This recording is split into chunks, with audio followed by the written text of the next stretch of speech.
Hey everybody, it's Charles, your hobby hero, coming at you with a video today where we're going to be talking about the current market for Disney's Lorcana trading card game.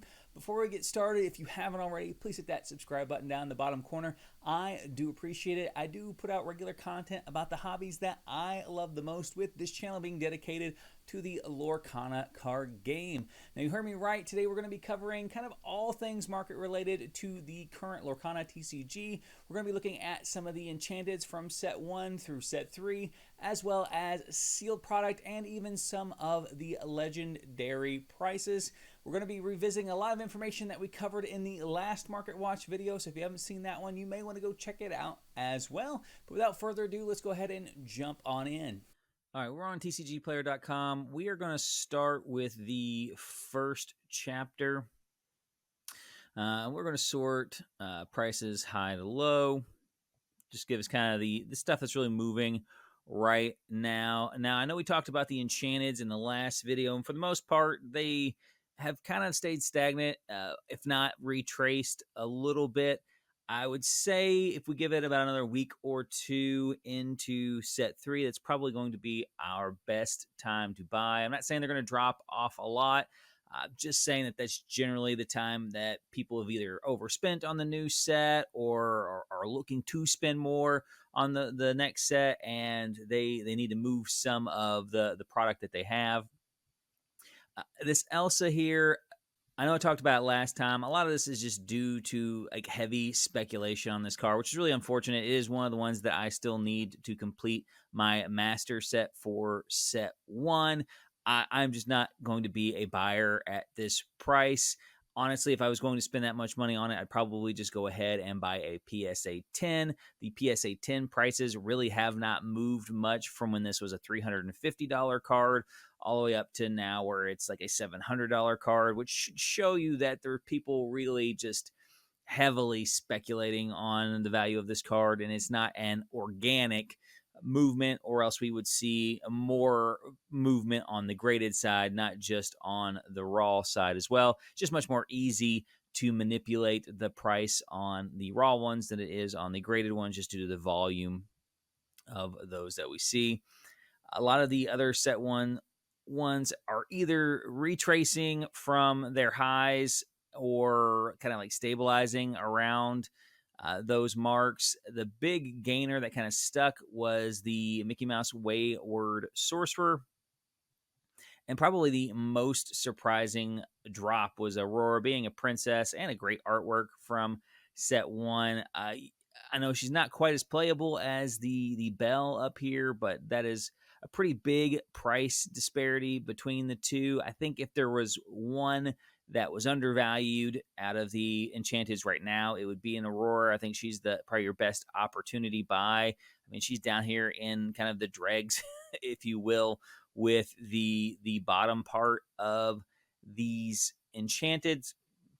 And again, just a all-time big princess with Sleeping Beauty and great artwork to boot, and not an unplayable card either. So I do think this one is probably one of the better value pickups right now out of the set 1 enchanteds, and probably the only one that if I was in the market for, I would be a buyer for.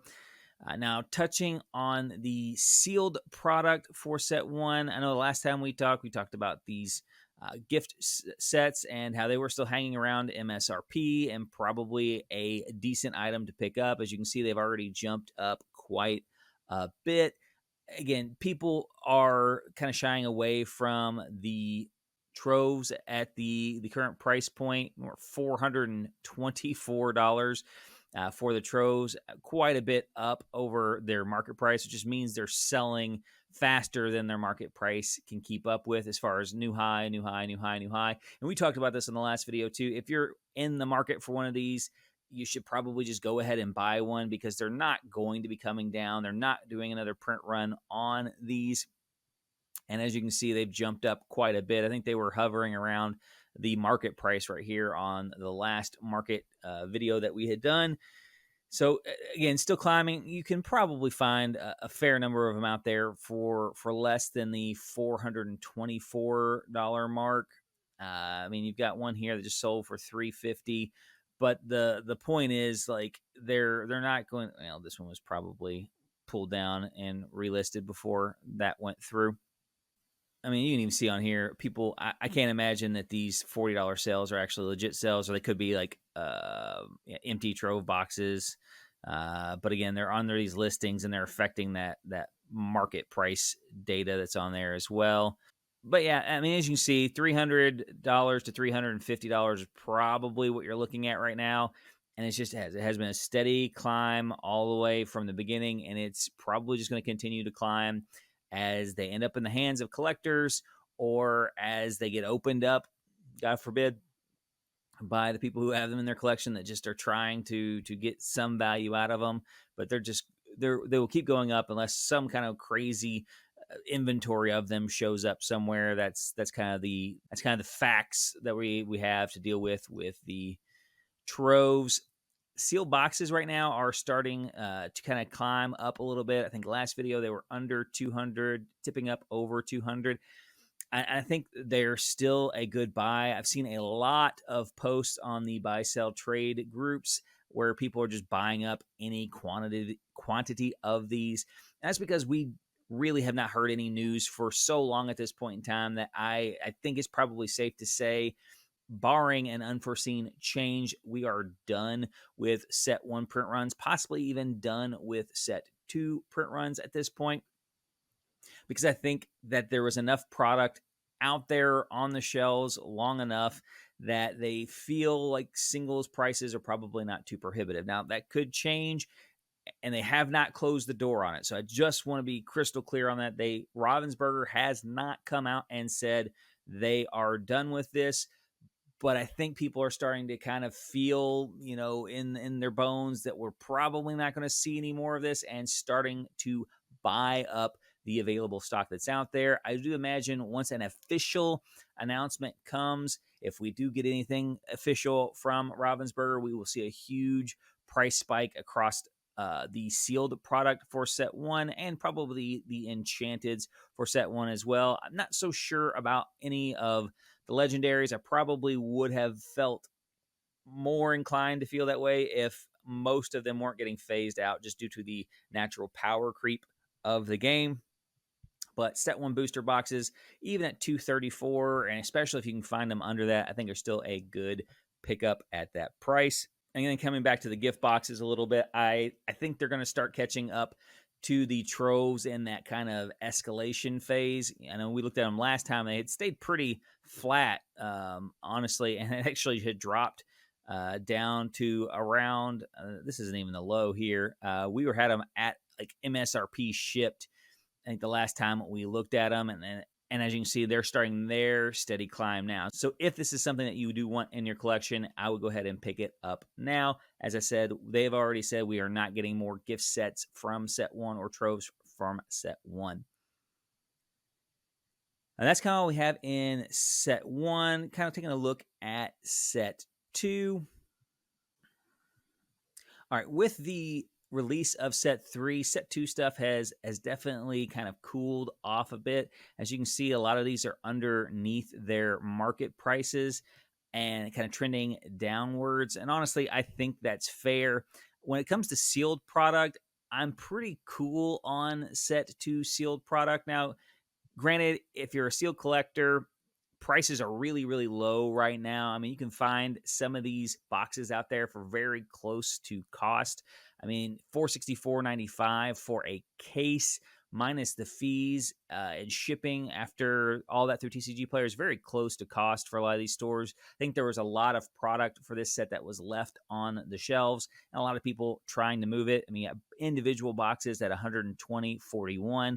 And I think if you were patient and looking online, you could probably find boxes for $100, probably shipped, if you reach out to the right individuals that are selling. There just wasn't a lot of impact cards out of set 2, with the exception of Beast. Most of the legendaries are pretty below average for hit rate. So even if you're hitting 3 or 4 legendaries in a box, very hard to make your money back up. Now, I will say Cinderella is still a pretty good buy right now, especially if you're into card grading. She's got one of the biggest multipliers that are out there. You can find copies of this card hovering around like the low 200s, the 220 range for sure, with PSA 10s selling for around $1,000. Just a really, really strong multiplier. If you compare that to like the PSA 10 Elsas, which are selling around $1,500, but they're going to cost you $700 up front, plus a little bit higher grading fees just due to the value of the raw cards. I think Cinderella is just a really good spot right now to pick up, especially if you are a card grader. And again, kind of the one bright spot out of this set, with a lot of these other enchanteds really just not moving the needle much. And then again, with the exception of Beast, our next highest legendary on the list drops all the way down to a $15 card. And that's just very recently, even on him, where he started to see some play in the set 3 meta. On the Disney 100 Collector's Edition, if you don't have one, you can find one now pretty much for MSRP. And similar to the troves and the gift boxes from set 1, they're not printing any more of these. However, the number of these that were printed were much, much higher than the set 1 ones. So I don't expect them to escalate quite as rapidly as the set 1 gift boxes have started to go, or the troves from set 1, but still not crazy expensive. And these will eventually start to climb as demand keeps continuing to go up, and supply is obviously not going to increase. But on the whole, just pretty cool on set 2. It's a relatively low point of entry still for those who may have kind of come to the game late. So if you're looking for some opportunities to kind of maybe start snagging some troves that aren't, $400 a trove right now, it's a good opportunity here in set 2 for their sealed product. And the booster boxes, again, once they go out of print, will start to appreciate in value, but I just don't think this is a very popular set, and there's not a ton of impact cards in it, especially, like I said, you have one really enchanted that really sticks out from the bunch, and you have one legendary that really sticks out from the bunch, and then just kind of a whole lot of fluff that's in there. The impact rares from this set are all in starter decks, so there's just not a whole lot of reason to crack any of the sealed product, which is going to just make that demand that much lower. And then finally, moving into the new set, into the Inklands, there's a lot of crazy stuff going on here. We'll kind of break that down. First of all, sealed product is getting very, very affordable. We just looked at the set 2 prices. Set 3 is not much higher. And unlike set 2, there's a ton of value in set 3 right now. So if you have kind of been sitting on the fence waiting to buy sealed product, or you don't really like sealed product, this is a great set to actually buy sealed product in. Several legendaries over the $20 marks, lots of impact rares, a lot of meta-defining cards in this set. Now, there are some print run issues, as there have been some boxes that have shown up with 0 legendaries in them. There have also been some that have shown up with like 15 or 16 legendaries a box. So that could have some people skeptical about cracking packs. However, this set is also just packed with a bunch of really good cards, so I don't think that it's going to be obsolete anytime soon either. Just a ton of fun to rip. As someone who ripped a bunch of set 2 and is now opening a bunch of set 3, it is a much more enjoyable experience opening set 3, even though there's no shortage of set 3 like there was at the launch of set 2. It just feels much better when you're opening cards that are good and worth money, versus in set 2, a lot of it was, did I hit an enchanted? If not, it's basically impossible to make my money back on my box, where in this one, you can make your money back on your box with just some of the legendary hits alone. Getting into the enchanteds a little bit, I know I did a video. If you haven't seen that, go check it out, ranking all the enchanteds. They're falling about how I expected them to. Robin Hood's overperforming a bit better than I thought. Honestly, I just didn't dig this art at all. He is certainly one of the most playable ones out of the Enchanted, and I never doubted his ability to do that. It's just strange, as we've seen in previous sets, that playability didn't move the needle at all. And honestly, this artwork's pretty terrible. And I don't know a ton of people that collect Robin Hood, which is why I had him a little bit lower on the list, but he is outperforming where I had him on the list. Ursula is obviously outperforming, and I do want to talk about Ursula for a little bit. due to the fact that she is printed with an error that has been errated.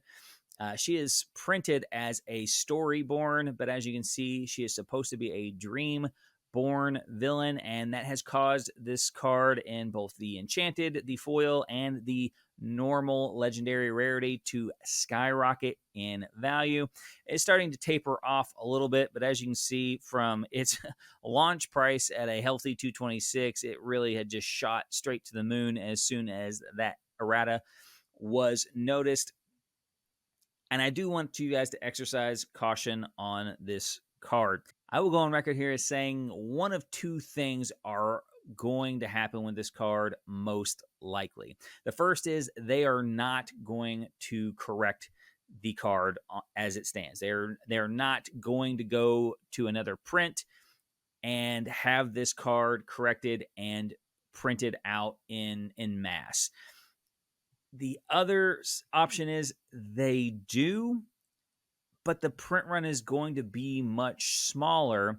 And much like some of the other erratas that we've had in the past with other card games, the corrected version is going to hold a higher premium because it is going to be more rare. Now, when it comes to people who collect erratas, who collect misprints, who collect these oddities, the first one is very rarely the most valuable one.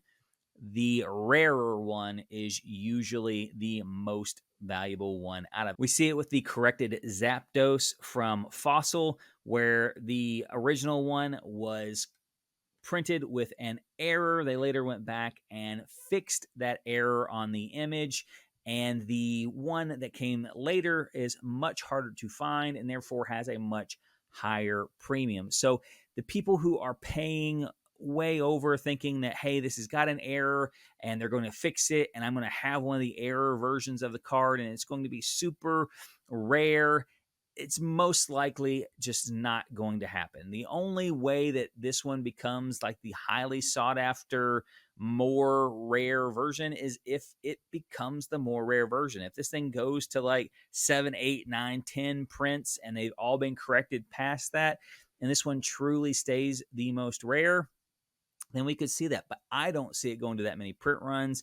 The amount of product that is already out there that is being sold very close to wholesale prices, the amount that I'm seeing at stores, which is great. We want it on store in store shelves. I'm not complaining about the fact that it's sitting on store shelves. We want it on store shelves. If it lasts all the way until set 4 comes out, that is great for the player base. But there's enough inventory out there right now that they're not going to be rushing to another print run just because this card needs to be corrected. And I think because of that, the long-term value of this is probably going to take a pretty big hit. I mentioned in my video before, this is one of the ones I am really wanting to get from this set. Probably the only Enchanted that I really care about in this set, but I'm just not going to be a buyer at these prices. I'll wait till it kind of comes back down. If they do a reprint and it's corrected, and the corrected one is lower when it first comes out, that would be the one I would buy up anyways. To think long term, that will be the one that ends up seeing the higher premium. Coming back to some of these other ones, the Jafar Enchanted, it's strange that it's up here. It's starting to trail off from its market high. I think that deck is fun. I think it is super inconsistent and probably not going to continue hanging around.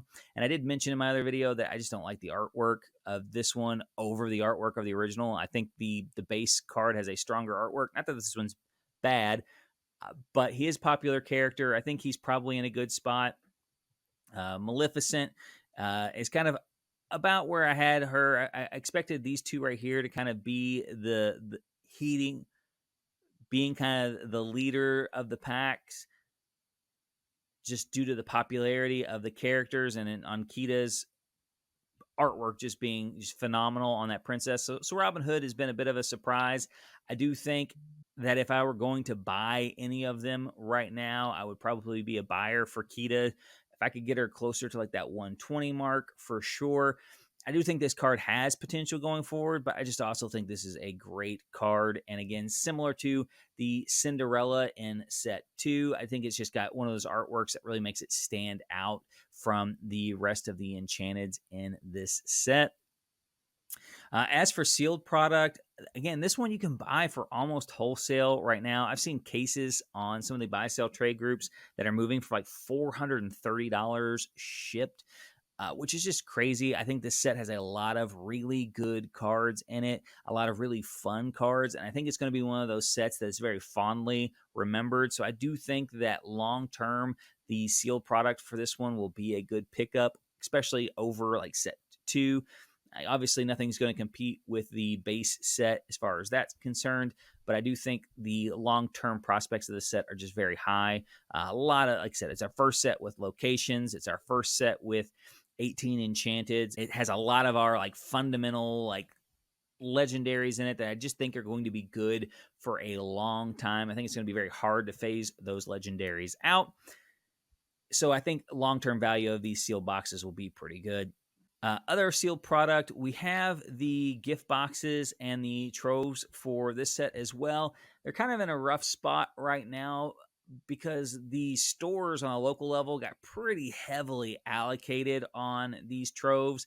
I personally would not buy any of them at the $80 price mark because they haven't hit mass market yet, and we don't know how much is going to hit mass market. Whenever the troves for set one hit mass market, they hit hard and then drove the price of troves way, way down. So I do think you'll be able to buy troves very close to MSRP once they hit the Target and Walmart shelves out there. So I would not buy at the $79.91.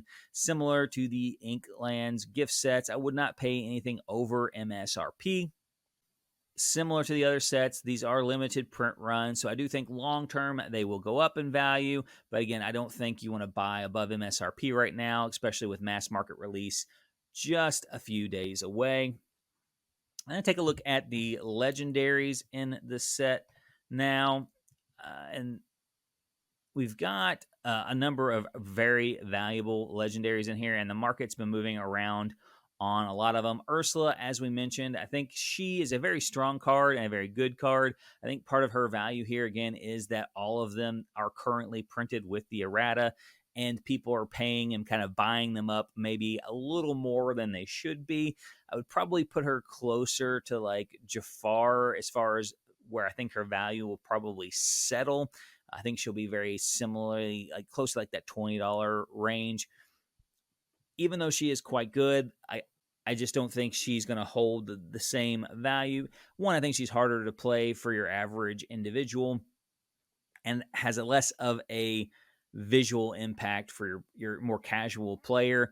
So even if she does end up being very, very strong in the meta, I think they're just going to shy away from her, which is just going to decrease the demand on those slightly. Now, Robin Hood has been shooting up like crazy, kind of coming out in the around like the $20 mark. I think is about what he was on release day, and has just shot all the way up to $40. I think this morning he was only at like 35. This guy is very, very, very good. Probably the most well-rounded character in this set. I had him listed on my legendary list as the only one that I would say is just an auto include if you're playing steel. Like there's just no reason to not play this guy. He has a very easy shift cost at 3. He has a very playable one drop, as well as pairs nicely with morph to get a little bit of redundancy for him to coming out. It's just very, very oppressive on turn 3. Does everything steel once, sings on 5, gains lore while challenging or while questing, and then he replaces himself when he dies in a challenge. Just a very, very good card. I could see him being the beast out of this set. Just a high enough demand. Like I have my 4 copies, and I honestly want another 4 just so I can build 2 decks with him in it. I think the ceiling on legendaries is probably going to be around $50, but I think he's on his way to hitting that number.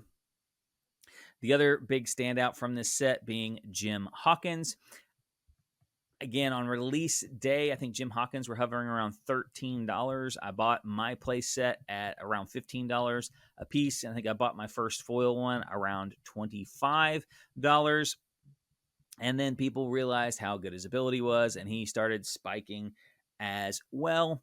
I honestly think he's probably a little undervalued for where he's at right now. I do think his ability, and he fits in just about every red deck that's being played currently is going to have him up a bit higher. We can see he's coming down a little bit here in the recent trend, starting to recover a little bit. Cold foil prices are almost the same as the normal prices on the market, so foils may be the way to go if you don't already have your set of 4 Jim Hawkins at this point. I think this is a card that only gets better with time as well. 4 cost on locations gets all of the locations that we've seen so far, and I think it's going to get most locations that we see going into the future. I think they'll probably be more cost prohibitive on the movement cost than we see on the cost to play, which keeps this guy relevant going forward. If you don't have your 4 set of this guy, I would probably go ahead and try to pick up your 4 now. I don't think he's going to drop off much more than he is right now, especially not with store championships and organized play just around the corner. Jafar, I think, is a bit overpriced right now. I don't know that he's going to drop tremendously. The deck is fun to play with, and it is a very solid, like probably tier 2 deck. So I don't know that it's going to disappear entirely, but I also don't think that it's consistent enough to be highly competitive, and as such, will probably end up dropping Jafar down to probably closer in like that $10 to $15 range like we see with the next level of legendaries. Of the legendaries here on the list, I think have probably the most room to grow is probably Perdita. I think that she has enough potential in the decks that she is getting played in right now that as the more sets come out and more impact 2 drops come out, because that's what we usually see as games start to age, the curve or the cost of cards get more aggressive. We start seeing better stats on lower costing characters, which we've already seen to some extent, which is just going to fuel a card like this. She's never going to get any worse than she is right now, and that's pretty good right now. So I could see this one scaling up quite a bit. And at 11, probably find some online for $10 a pop. Not a bad price to pick them up if you haven't already opened up yours. As far as the rest of the ones on this list, I think they have potential to possibly go up, but honestly, like unless you're just getting these at like bulk prices, I don't think I would bother trying to take a gamble on any of these. There's enough people out there that'll throw these in as kind of like trade bait for stuff that they want that I don't think you really need to go out and purchase any of them. And I think they're all situational enough that I can pretty confidently say that they're not going to get like immediate support in the coming sets. So I would probably leave those alone entirely. So there you guys have it. There's kind of my analysis of the current Lorcana market. A few things that I'm bearish on, a few things that I am bullish on. I do think set 3 did a lot to really revitalize the faith that collectors and players have in the Lorcana product after kind of a disappointing set 2 launch. But I'd love to know what you guys have to say as well down in the comment section below. And until next time, guys, Hobby Hero.